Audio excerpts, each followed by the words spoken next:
किन किन साधनों से जिस पर वह कृपा देवी करना चाहता है, कैसे कैसे कड़े साधन, कैसे कैसे दूसरी तरह के साधन, किस किस प्रकार के वह साधन अपनाता है अपनी ओर खींचने के लिए, अपनी ओर आकर्षित करने के लिए, अपना बनाने के लिए। ये है परमात्मा की वास्तविक कृपा।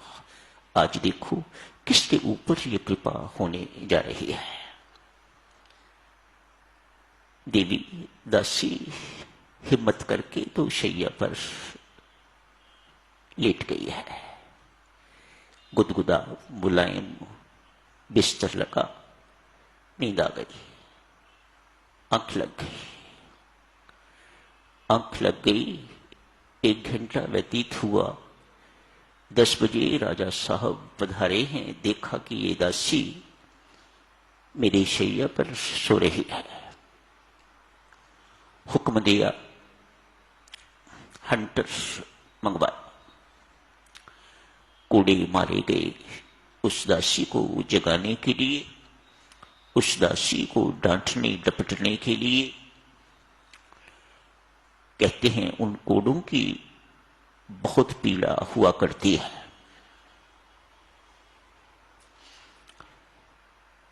और देशों का पता नहीं साधुजनों, सिंगापुर में भी यदि कोई अपराध करता है तो उसे कोड़े मारे जाते हैं।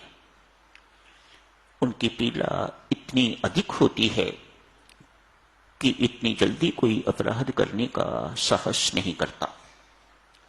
इसलिए सिंगापुर में अपराध बहुत कम है। इस बेचारी को कोड़ों से पीटा गया है। बेबस कुछ कर नहीं सकती, ऊंचे जोर जोर से रो रही है, चिल्ला रही है। थोड़ी ही देर के बाद अपना चिल्लाना बंद करके तो हंसना शुरू कर दिया है। राजा साहब ने हंटर फेंका, जिसे मारना था, वो चाबुक जो भी है उसे कहते हैं, उसे फेंका। पूछा, पहले रो क्यों रही थी और अब हंस क्यों रही हो? कहा, राजा साहब मेरे से बहुत बड़ी भूल हो गई है। मुझे आपकी शैया पर लेटना नहीं चाहिए था। उसकी आपने मुझे सजा दी, कोड़े मारे अपने हाथ से। सामान्यतः आपके नौकर चाकर जो आपके एम्प्लॉइज होते हैं वह कोड़े मारते हैं। आपको तकलीफ करनी पड़ी मेरे कारण, मेरी भूल के कारण। पीड़ा इतनी थी कि मेरे पास रोने के अतिरिक्त और कोई चारा नहीं था। हंसी क्यों? हंसी इसलिए राजा साहब,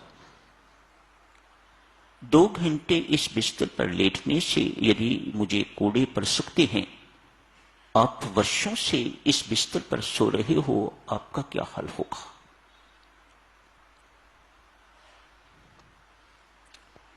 राजा साहब ने इतनी बात सुनी, पांव से लेके तो सिर तक कपकपी सी छा गई। ये आज परमात्मा ने अपनी कृपा का पहला झटका अब्राहिम को दिया है। मानो तैयारी शुरू हो गई। इस अब्राहिम को अपनी ओर आकर्षित करने के लिए परमात्मा प्रयत्नशील है। ढंग है देवी करने के तो वे सब कुछ तत्काल कर सकते हैं, इंस्टेंटेनियसली कर सकते हैं, लेकिन अपना ढंग अपनाते हैं, अपने विधान के अनुसार उसी में परमात्मा रहना ठीक समझते हैं। हमें सिखाने के लिए कि अपने जीवन को डिसिप्लिन रखो, अपने जीवन को अनुशासन में रखो। जहां कहीं फिसलोगे वहां फिसल जाओगे। ऐसी गलती न करना, मैं कभी नहीं करता। सो परमात्मा ने अब्राहिम को आज पहला झटका दिया है। अपनी छत पर महल की छत पर आज टहलने के लिए बादशाह सलामत गए। देखा तो वहां दो चार व्यक्ति पहले ही टहल रहे। ये कौन है?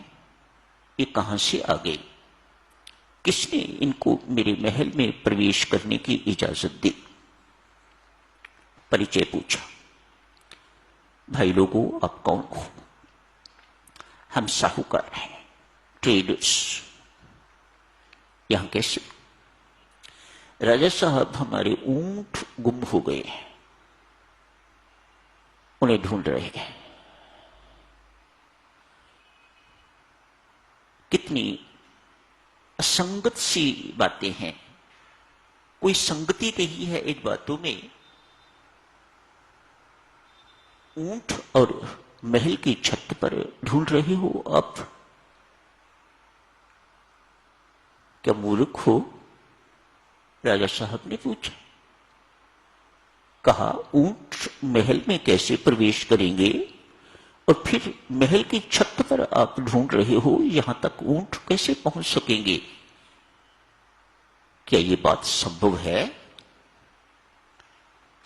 राजा साहब, यदि ये संभव नहीं है तो सवामन फूलों की सेज पर सोते रहने से परमात्मा की प्राप्ति भी संभव नहीं है। आज परमात्मा ने दूसरा झटका अपनी कृपा का दे दिया।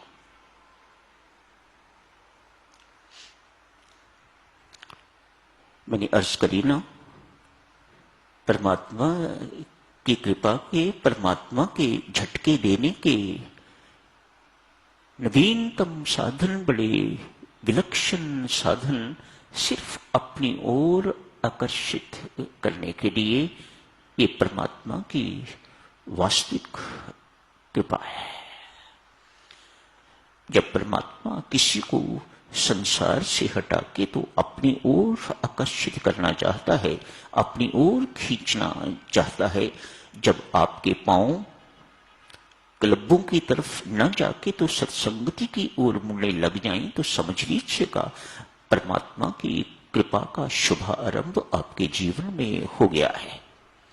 इस वक्त लोग आराम कर रहे हैं, सो रहे हैं, वर्षा का दिन है, इतनी जल्दी उठ के क्या करेंगे? आप इतने सारे यहां आए हो तो ये परमात्मा की कृपा है। परमात्मा अपने साथ आपका प्रेम डलवाना चाहता है संसार और संसारिकता से प्रेम तोड़ के तो मेरे साथ प्रेम जोड़िएगा। मैं तोड़ने के लिए नहीं कहता, आप ये नहीं कर पाओगे। मैं मात्र इतना कहता हूं, मेरे साथ प्रेम जोड़ो, तोड़ने का काम मैं खुद कर लूंगा। आप मेरे साथ प्रीति जोड़ो, सत्संगति में आना, यहां आके जप करना, अधिक से अधिक जप करना। धन्य है वह साधक साधकजनों जो सारी सारी रात बैठ के तो जप करते हैं। सोचें कितनी प्रीति, कितनी लगन उनके अंदर परमात्मा ने भरी होगी, जिसके कारण वे सारी सारी रात बैठ के तो राम राम राम राम जपते हैं। क्या ये आसान बात है? नहीं, ये परमात्मा की कृपा का साक्षात प्रमाण है। उसकी कृपा के बिना, उसकी इच्छा के बिना, उसके दिए हुए समर्थ के बिना सारी रात बैठ के कोई राम राम नहीं जप सकता। हां, टीवी तो देख सकता है, टीवी पर प्रोग्राम सारी रात देखा जा सकता है, जुआ ताश इत्यादि सारी रात ये खेला जा सकता है, कोई और प्रोग्राम हो इत्यादि इत्यादि किया जा सकता है, लेकिन सारी रात बैठ के राम राम जपना ये परमात्मा की कृपा के बिना नहीं हो सकता। जारी रखेंगे साधक जन इस चर्चा को कल। आज यही समाप्त करने की इजाजत दीजिएगा। धन्यवाद।